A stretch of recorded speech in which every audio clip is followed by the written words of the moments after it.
కార్మిక సంస్థలతో మాట్లాడి భవిష్యత్ విస్తరణ ఏ విధంగా ఉండాలి, గతంలో ప్రభుత్వం నామినేషన్ బేసిస్ మీద మైన్లు ఇవ్వడానికి వీల్లేదు, మేము అన్ని టెండర్లు పిలుస్తామని కేంద్ర ప్రభుత్వం నిర్ణయం తీసుకొని సింగరేణి ప్రాంతంలో 2 గనులను ప్రైవేటు సంస్థలకు కట్టబెట్టడం జరిగింది. ఆనాడు సింగరేణి కార్మికులు ఆనాటి ప్రభుత్వం టెండర్లలో మేము పాల్గొనము అని చెప్పి నిర్ణయం తీసుకోవడం వల్ల మనం ఏ టెండర్లు కూడా కాంపీట్ చేయలేకపోయినాం. ఆ తర్వాత కార్మిక సంఘాలను పిలిచి ఈ విధంగా మనం టెండర్లలో పాల్గొనకుండా మనం పోటీలో లేకుండా పోతే ప్రైవేట్ సంస్థలకు లాభం చేకూర్చిన వాళ్ళం అయితే భవిష్యత్తులో మనం ఈ టెండర్లు కూడా పాల్గొనాలి, మనం కూడా పోటీలో గనులను సాధించడం ద్వారా సింగరేణి సంస్థను విస్తరించుకోవాలనే నిర్ణయం కూడా జరిగింది.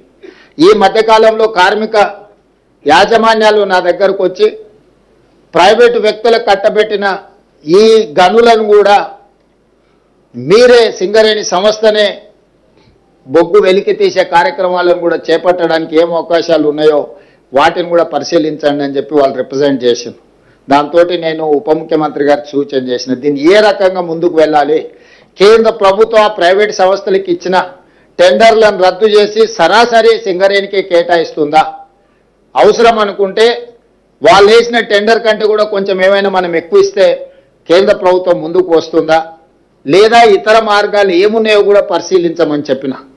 ఏదేమైనా సింగరేణి గనుల ప్రాంతంలో ప్రైవేటు సంస్థలు ఎక్కువగా వాళ్ళ ప్రాతినిధ్యం పెరుగుకుంటూ పోతే ఏదో ఒక సందర్భంలో సింగరేణి మనుగడకే సమస్యగా మారుతుంది. అందుకే ఈరోజు ఆ సమస్యని కూడా పరిష్కరించుకోవాలి. కార్మికుల సంక్షేమం కోసం, కార్మికుల యొక్క అభివృద్ధి కోసం, ఆ వచ్చిన లాభాలలో కార్మికులను భాగస్వాములను చేయాలన్న ఆలోచనతోని మా ప్రభుత్వం ముందుకు వెళ్తుంది. భవిష్యత్తులో కూడా కార్మికులను ఆదుకోవడమే కాకుండా అన్ని రకాలుగా వారి సమస్యలను పరిష్కరించడానికి ప్రభుత్వం ఎల్లవేళలా సిద్ధంగా ఉంది.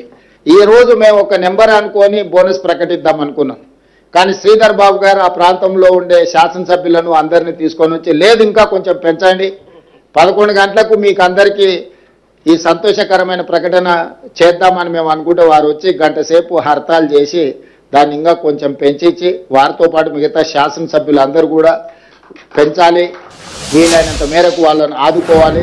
మేము అక్కడికి వెళ్ళిన తర్వాత వాళ్ళందరినీ కార్మిక సంఘాలను కార్మికులను కలిసేది ఉంటుందని వారు చెప్పడం సూచన చేయడం, మేము అనుకున్న దానికంటే కూడా కొంచెం బోనసు పెంచే నిర్ణయం తీసుకొని వచ్చి ఈ పత్రికా సమావేశంలో